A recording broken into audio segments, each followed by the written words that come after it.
বাংলা সাহিত্যের রহস্য, রোমাঞ্চ এবং কিছু মজার গল্পে ভরা এই বিশেষ নিবেদন শুধুমাত্র আপনার জন্য। ঝরা পাতার মতো বইয়ের পাতা থেকে বেছে নেওয়া বেশ কিছু মণিমাণিক্যের সম্ভার নিয়ে হাজির হয় ঝরা পাতা ইউটিউব চ্যানেল। আজকের পর্বে শুনুন বিভূতিভূষণ বন্দ্যোপাধ্যায়ের লেখা মায়া। বিভূতিভূষণ বন্দ্যোপাধ্যায়ের জন্ম 12ই সেপ্টেম্বর 1894 সালে। বিভূতিভূষণ বন্দ্যোপাধ্যায় ছিলেন একজন জনপ্রিয় সাহিত্যিক। আমরা তাকে মনে রেখেছি তার পথের পাঁচালী ও অপরাজিত উপন্যাসের জন্য। তার অন্যান্য উপন্যাসের মধ্যে আরণ্যক, চাঁদের পাহাড়, আদর্শ হিন্দু হোটেল, ইছামতি ও অশনি সংকেত বিশেষভাবে উল্লেখযোগ্য। 1951 সালে ইছামতি উপন্যাসের জন্য বিভূতিভূষণ পশ্চিমবঙ্গের সর্বোচ্চ সাহিত্য পুরস্কার মরণোত্তর রবীন্দ্র পুরস্কার লাভ করেন। বিভূতিভূষণ বন্দ্যোপাধ্যায়ের জীবনাবসান ঘটে মাত্র 55 বছর বয়সে, 1950 সালের 1 নভেম্বর। আজকের গল্প মায়া আমরা নিয়েছি 100 বছরের সেরা ভৌতিক এই বইটি থেকে। বইটির সম্পাদনা করেছেন শীর্ষেন্দু মুখোপাধ্যায় ও বারিন বরণ ঘোষ। শুনুন আজকের গল্প বিভূতিভূষণ বন্দ্যোপাধ্যায়ের কলমে মায়া।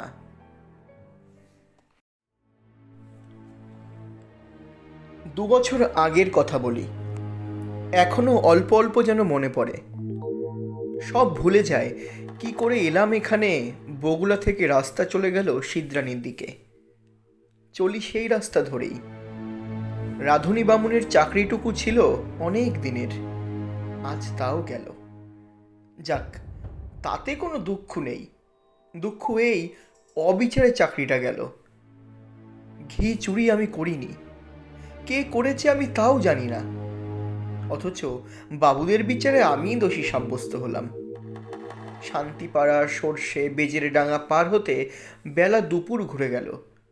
খিদেও বেশ পেয়েছে। জোয়ান বয়স, হাতে সামান্য কিছু পয়সা থাকলেও খাবার দোকান এ পর্যন্ত এসব অজপাড়া গায়ে চোখে পড়ল না। রাস্তার এক জায়গায় ভারী চমৎকার একটা পুকুর। স্নান করতে আমি চিরকালই ভালোবাসি। পুকুরের ভাঙা ঘাটে কাপড় নামিয়ে রেখে জলে নামলাম। জলে অনেক পানা শ্যাওলা, সেগুলো সরিয়ে পরিষ্কার জলে প্রাণ ভরে ডুব দিলাম। বৈশাখের শেষ, গরমও বেশ পড়েছে। স্নান করে সত্যি ভারী তৃপ্তি হলো। পুকুরের ধারে একটা তেঁতুল গাছের ডালে ভিজে কাপড় রোদে দিলাম। শরীর ঠান্ডা হলো, কিন্তু পেট সমানে জ্বলছে। এ সময় কোনো বনের ফল নেই, চোখে তো পড়ে না যেদিকেই চাই। এমন সময় একজন বুড়ো লোক পুকুরটাতে নাইতে আসতে দেখা গেল। আমাকে দেখে বললে, বাড়ি কোথায়? আমি বললাম, হ্যাঁ, আমি গরিব ব্রাহ্মণ, চাকরি খুঁজে বেড়াচ্ছি। আপাতত বড় খিদে পেয়েছে, খাবো কোথায়, আপনি কি সন্ধান দিতে পারেন? বুড়ো লোকটি বললে, রসো নে, সব ঠিক করে দিচ্ছি। স্নান সেরে উঠে লোকটি আমাকে সঙ্গে নিয়ে গ্রামের মধ্যে ঢুকে জঙ্গলে ঘেরা একটা পুরনো বাড়িতে ঢুকলো। বললে, আমার নাম নিবারণ চক্রবর্তী, এবারই আমার, কিন্তু আমি এখানে থাকি নে। কলকাতায় আমার ছেলেরা ব্যবসা করে, শ্যামবাজারে ওদের বাসা। এত বড় বাড়ি পড়ে আছে, আর সেখানে মাত্র 3খানা ঘরে আমরা থাকি। কি কষ্ট বলো দেখি। আমি মাসে মাসে একবার আসি, বাড়ি দেখাশোনা করি। ছেলেরা ম্যালেরিয়ার ভয়ে আসতে চায় না। মস্ত বড় বাগান আছে বাড়ির পেছনে, তাতে সব রকম ফলের গাছ আছে, 12 ভূতে খায়। তুমি এখানে থাকবে? বললাম, থাকতে পারি। কি কাজ করতে? রাঁধুনির কাজ। আচ্ছা আচ্ছা, বেশ। যে কদিন এখানে আছি সে কদিন এখানে রাঁধো, দুজনে খাই। হ্যাঁ, খুব ভালো, খুব ভালো। আমি রাজি হয়ে যেতে লোকটা হঠাৎ যেন ভারী খুশি হলো। আমার খাওয়ার ব্যবস্থা করে দিলে তক্ষুনি। খাওয়া দাওয়ার পরে আমাকে একটা পুরনো মাদুর আর একটা মোটা তাকিয়া বালিশ দিয়ে বললে, বিশ্রাম করো। পথ হেঁটে বড় ক্লান্ত হয়ে পড়েছিলাম। ঘুমিয়ে যখন উঠলাম, বেলা তখন নেই। রাঙা রোদ, বড় বড় গাছপালার উঁচু ডালে। এরই মধ্যে বাড়ির পেছনের জঙ্গলে শিয়ালের ডাক শুরু হলো। আমি বাইরে বেরিয়ে গিয়ে এদিক ওদিক খানিকটা ঘুরে বেড়ালাম। যেদিকেই চাই সেদিকেই পুরনো আম কাঁঠালের বন আর জঙ্গল। কোনো লোকের বাড়ি নজরে পড়ল না। জঙ্গলের মধ্যে এক স্থানে কেবল একটা ভাঙা দেউল দেখতে পেলাম। তার মধ্যে উঁকি মেরে দেখি শুধু চামচিকের আড্ডা। ফিরে এসে দেখি বুড়ো নিবারণ চক্রবর্তী বসে তামাক খাচ্ছে। আমায় বললে, চা করতে জানো? একটু চা করো, চিড়ে ভাজো, তেল নুন মেখে কাঁচা লঙ্কা দিয়ে খাওয়া যাবে। সন্ধ্যার পর বললে, ভাত চড়িয়ে দাও, সরু আতপ আছে, গাওয়া ঘি আছে, আলু ভাতে, ব্যাস। যে আগে তোমার জন্য ঝিঙের একটা তরকারি করে নিও। ঝিঙে আছে রান্নাঘরের পেছনে, আলো হাতে নিয়ে তুলে এনো এই বেলা। আর একটা কথা শোনো, রান্নাঘরে সর্বদা আলো জ্বেলে রাখবে। হ্যাঁ, তা তো রাখতেই হবে। অন্ধকারে কি রান্না করা যায়? হ্যাঁ, তাই বলছি। মস্ত বড় বাড়ি, ওপরে নিচে বোধ হয় 14-15খানা ঘর। এছাড়া টানা বারান্দা, 2-4খানা ছাড়া অন্য সব ঘরে তালা দেওয়া। রান্নাঘরের সামনে মস্ত বড় লম্বা রোয়াক। রোয়াকের ওমুড়োয় 4-5টা নারকেল গাছ আর একটা বাতাবি লেবুর গাছ। ঝিঙে তুলতে হলে এই লম্বা রোয়াকের ও মুড়োয় গিয়ে আমায় উঠোনে নামতে হবে। তারপর ঘুরে রান্নাঘরের পেছন দিকে যেতে হবে। তখনও সম্পূর্ণ অন্ধকার হয়নি। আলোর দরকার নেই ভেবে আমি এমনি শুধু হাতেই ঝিঙে তুলতে গেলাম।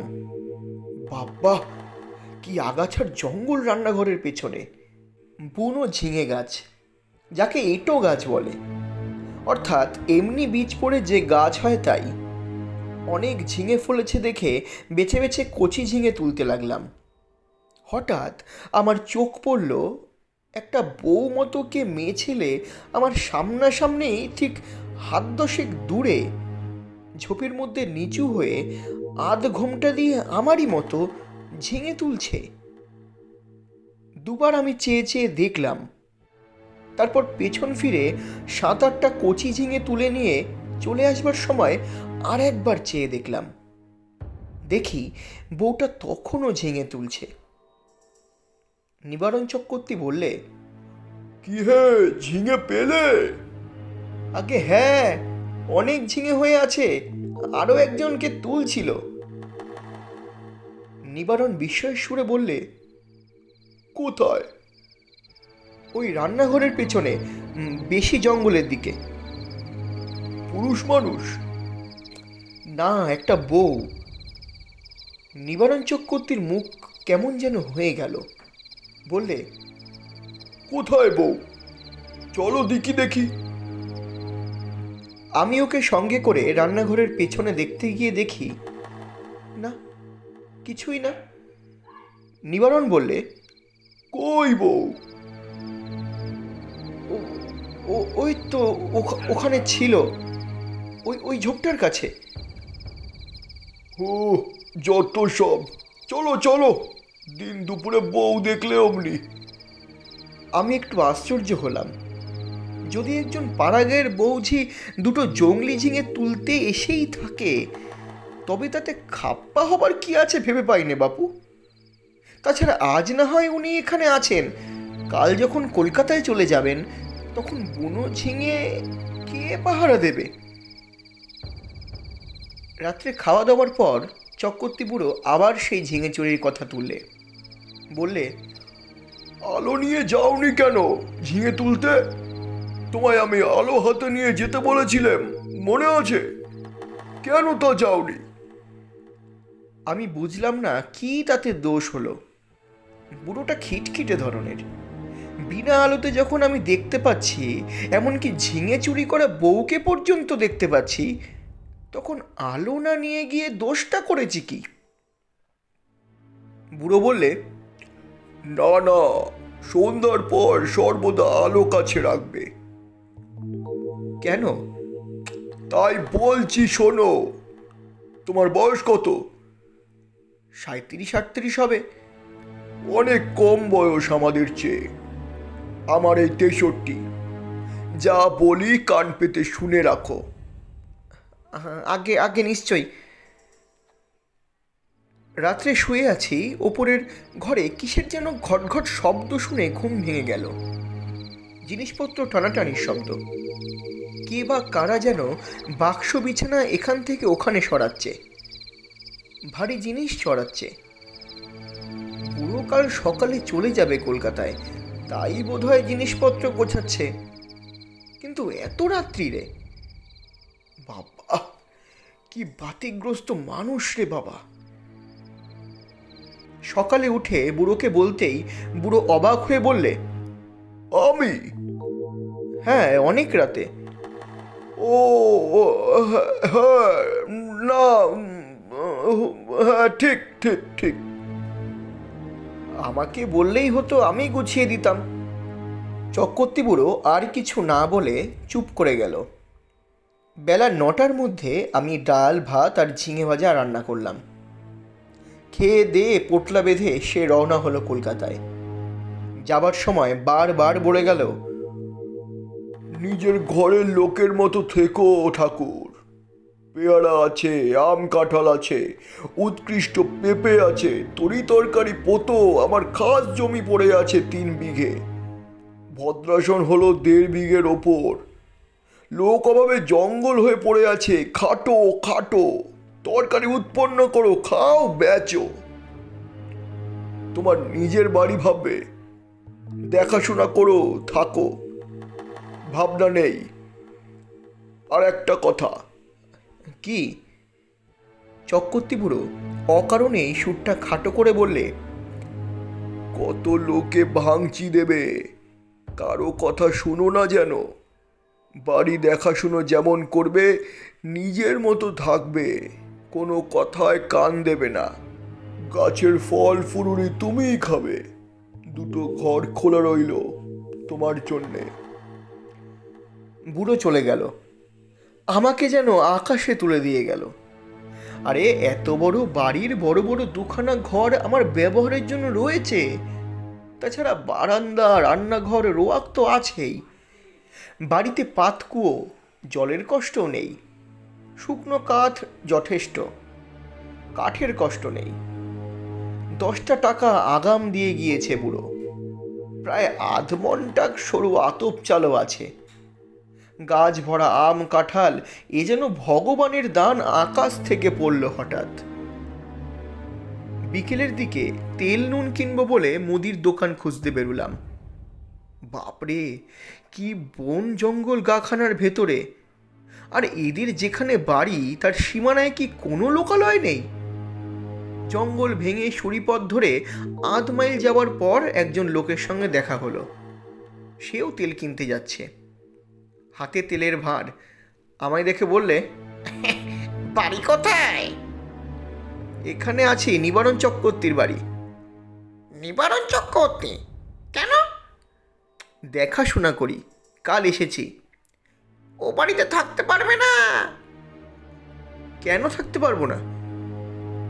এই বলে দিলাম, দেখে নিও। কত লোক ও বাড়িতে এলো গেল, ওরা নিজেরাই থাকতে পারে না, তো অন্য লোক। ও বাড়ির ছেলে বউরা উপস্মিন কালে ও বাড়িতে আসে না। কেন? তা কি জানি। ও বড় ভয়ানক বাড়ি। তুমি বিদেশি লোক, খুব সাবধান। আর কিছু না বলে লোকটা চলে গেল। আমি দোকান খুঁজে জিনিস কিনে বাড়ি ফিরলাম। তখন বিকেল গড়িয়ে গিয়ে সন্ধে নামছে। দূর থেকে জঙ্গলের মধ্যেকার পুরনো উঁচু দোতলা বাড়িখানা দেখে আমার বুকের ভিতরটা ছ্যাঁত করে উঠল। সত্যি বাড়িখানার চেহারা কিরকম যেন, ও যেন একটা জীবন্ত জীব। আমার মতো ক্ষুদ্র লোককে যেন গিলে ফেলবার জন্যই হাত বাড়িয়ে এগিয়ে আসছে। অমন্তর ওর চেহারা কেন? কিছুই না, লোকটা আমার মন খারাপ করার জন্যই দায়ী। আমি যখন তেল নুন কিনতে যাই তখন আমার মনে দিব্যি ফুর্তি ছিল। হঠাৎ এমন হওয়ার কারণ হচ্ছে ওই লোকটার ভয় দেখানো কথাবার্তা। গায়ে পড়ে অত হিত করবার দরকার কি ছিল বাপু? চক্রবর্তীবুড়ো তো বলেই গিয়েছে, কত লোক কত কথা বলবে, কারো কথায় কান দিও না। কিছুই না, গাছপালার ফল ফুলুরি গায়ের লোক চুরি করে খায় কি না, বাড়িতে একজন পাহারাদার বসালে লুটপাট করে খাওয়ার ব্যাঘাত ঘটবে, সেই জন্যই ভয় দেখানো। যেমন ওই বউটি কাল সন্ধেবেলা ঝিঙে চুরি করছিল। অনেক দিন এমন আরামে থাকিনি। বিনা খাটুনিতে পয়সা রোজগারের এমন সুযোগ জীবনে কখনো ঘটেনি। নিজের জন্য শুধু দুটো রান্না, মিটে গেল কাজ। সকাল সকাল রান্না সেরে নিয়ে নিচের বড় রোয়াকে বসে আপন মনে গান গাইতে লাগলাম। এত বড় বাড়ির আমি মালিক, কারো কিচ্ছু বলবার নেই আমাকে, যা খুশি করব। হঠাৎ ভয়ানক আশ্চর্য হয়ে গেলাম। দোতলার নালির মুখ দিয়ে পড়তে লাগলো জল, যেমন ওপরের বারান্দাতে কেউ হাত পা ধুলে জল পড়ে। বেশ মোটা ধারে জল পড়তে লাগলো। তখনই আমি উঠে রোয়াকের ধারে দাঁড়িয়ে দোতলার বারান্দার দিকে চেয়ে দেখলাম, তখনও জল পড়ছে, সমানে মোটা ধারায়। ওপরের সিঁড়ির দরজায় তালা দেওয়া, চাবি চক্রবর্তীমশাই নিয়ে গিয়েছেন, সুতরাং দোতলায় যাওয়ার কোনো উপায় আমার নেই। এ জল কোথা থেকে পড়ছে? মিনিট 10 পড়ার পর জলের ধারা বন্ধ হয়ে গেল।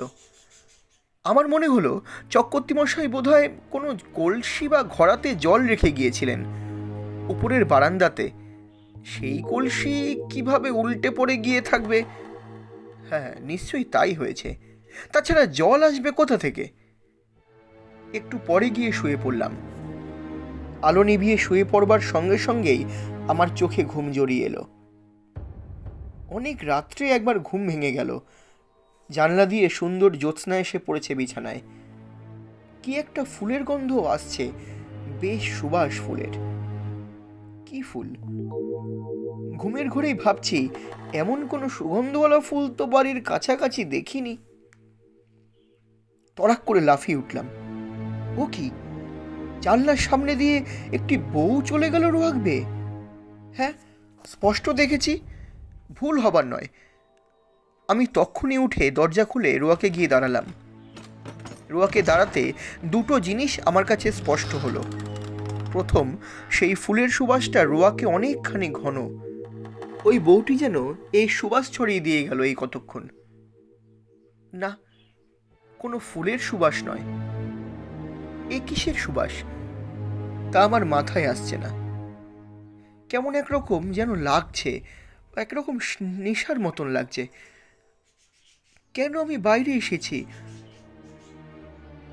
ও কে? একটি বউ রোয়াক বেয়ে খানিক আগে চলে গিয়েছিল, সেই ছড়িয়ে গিয়েছে এই তীব্র সুবাস।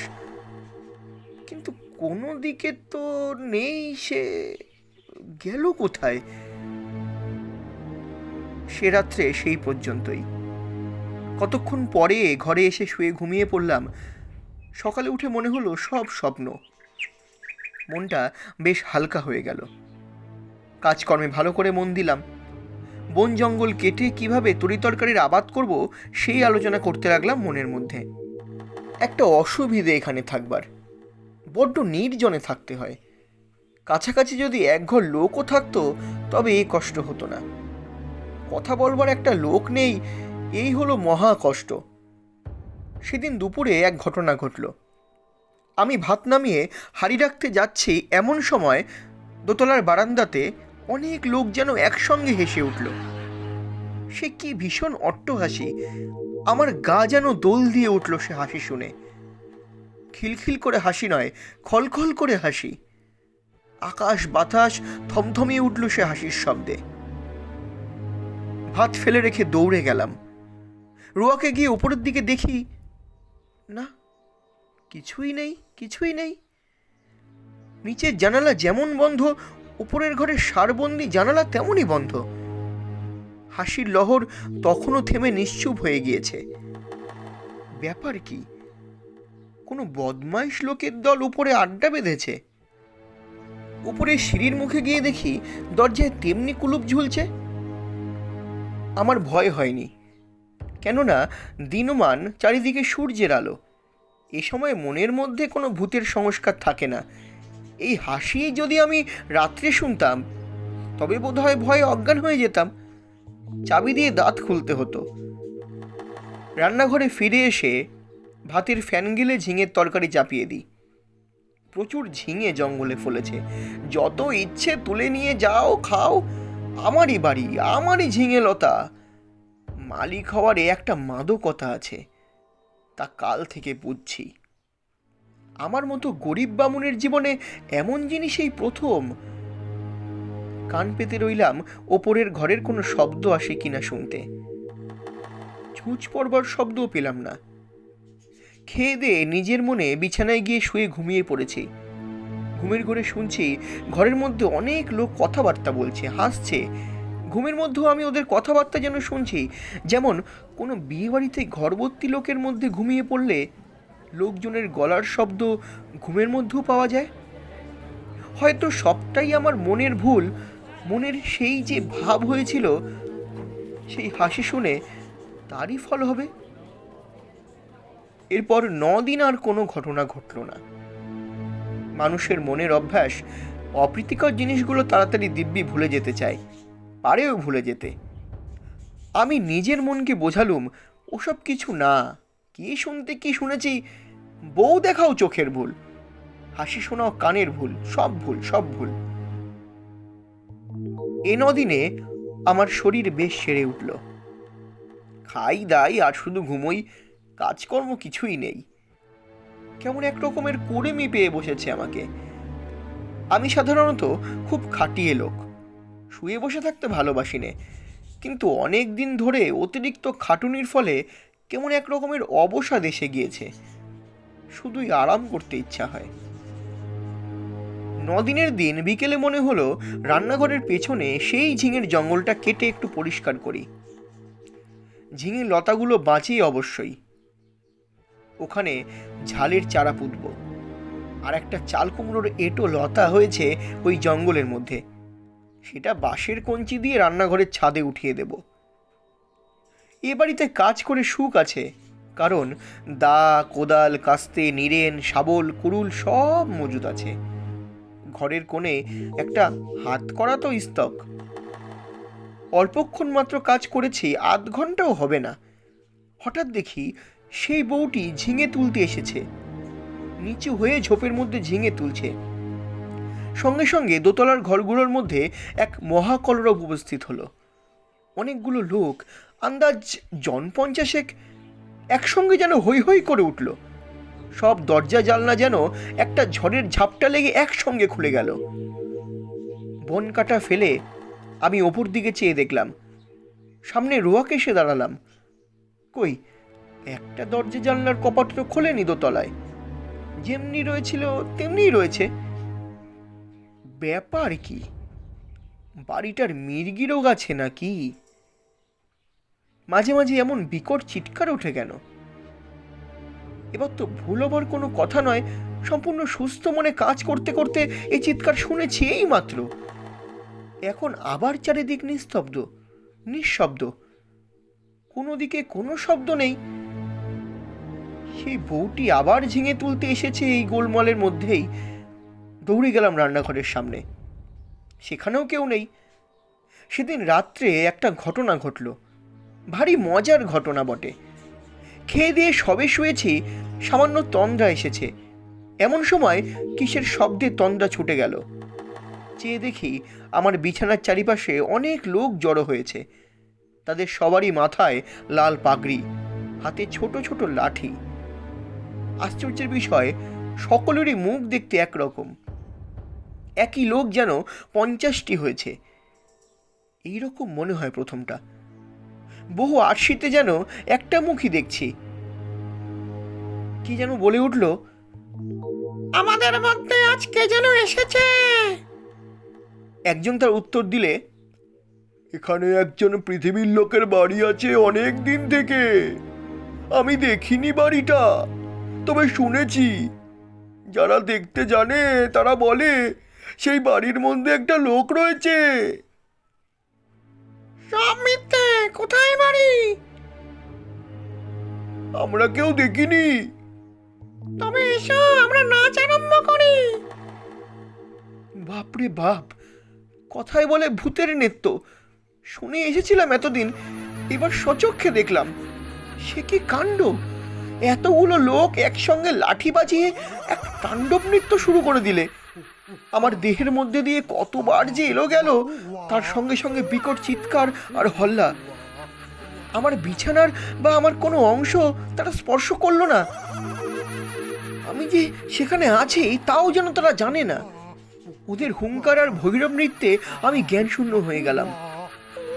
যখন জ্ঞান হলো, তখন শেষ রাত্রে জ্যোৎস্না খোলা জানলা দিয়ে এসে বিছানায় পড়েছে। সেই ফুলের অতি মৃদু সুবাস ঘরের ঠান্ডা বাতাসে। আমি অচেতন ভাবে জানলার বাইরে জ্যোৎস্না মাখা গাছপালার দিকে চেয়ে রইলাম। কতক্ষণ পরে জানি না, ভোর হয়ে গেল। বিছানা ছেড়ে উঠে দেখি ঘুমের কোনো ব্যাঘাত হয়নি। সুনিদ্রা হলে শরীর যেমন ঝরঝরে আর সুস্থ হয়, তেমনই বোধ করছি। তবে সে ভূতের নাচ কে দেখেছিল? সে নাচ কি তবে ভুল? খেয়ে দিয়ে পরম আরামে শুয়ে ঘুমিয়ে পড়ে স্বপ্ন দেখেছি? তাই যদি হয়, তবে এই শেষ রাতের ঠান্ডা বাতাসে যে ফুলের সুবাস পেয়েছি, তা কোথা থেকে এলো? সেই বউটি যখন চলাফেরা করে তখন এমন সুবাস ছড়ায় বাতাসে। সুবাসটা ভুল হতে পারে না। এখনো সে গন্ধ আমার নাকে লেগে রয়েছে। কোনো অজানা বন ফুলের সুবাস হয়তো। তাই হবে। তেল কিনতে গিয়েছি দোকানে। দোকানি বললে, কিরকম আছো? বলি, কিছু দেখেছো নাকি? না। শুনেছো কিছু? না। তুমি দেখছি সাধু লোক, টুকটাক জানো নাকি ভূতের মন্তর? বাজে কথা বাদ দাও না, তেল দাও, চলে যাই। আচ্ছা, একটা মেয়েকে ওখানে কোনোদিন দেখোনি? বউ মতো কোনো গন্ধ পাওনি? কিসের গন্ধ? কোনো ফুলের গন্ধ? না। খুব বেঁচে গিয়েছো তুমি। তোমার আগে যারা ওখানে থাকতো তারা সবাই একটি বউকে দেখতো ওখানে প্রায়। এমন হতো শেষেও বাড়ি ছেড়ে তারা নড়তে পারতো না, নড়তে চাইতোও না। তারপর রোগা হয়ে দিন দিন শুকিয়ে শেষ পর্যন্ত মারা যেত। দুটি লোকের এরকম হয়েছে এ পর্যন্ত। বাড়িতে ভূতের আড্ডা। ভূতে লোককে পাগল করে দেয়। তাদের কাণ্ডজ্ঞান থাকে না। এমন ভালো লাগে বাড়ি, না খেয়ে না দে ওখানে পড়ে থাকে, ছেড়ে যেতে চায় না। তুমি দেখছি ভূতের মন্তর জানো। আমরা তো ও বাড়ি ত্রিসীমানায়ও যাইনে। মাথা খারাপ করে দেয় সাধারণ মানুষের। তেল নিয়ে চলে এলাম। ভাবতে ভাবতে এলাম, মাথা খারাপ হবার সূত্রপাত আমারও কি হলো নাকি? বাড়ির সীমানায় পা না দিতেই আমারও মনে হলো, না, সব ভুল। পরম সুখে আছি, এ ছেড়ে কোথায় যাব? বেশ আছি, খাসা আছি, তোফা খাসা আছি। সেই থেকে আজ 2 বছর পড়ে আছি এ বাড়িতে। চক্রবর্তী মশাই মাইনে টাইনে কিছুই দেয় না, তাতে আমার কিছু আসে যায় না।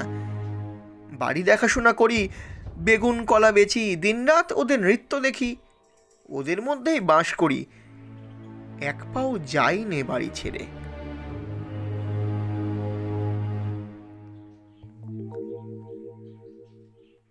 শুনছিলেন বিভূতিভূষণ বন্দ্যোপাধ্যায়ের কলমে মায়া, কথক চক্রবর্তী মশাই, দোকানি এবং ভূতেদের চরিত্রে আমি বিজয়।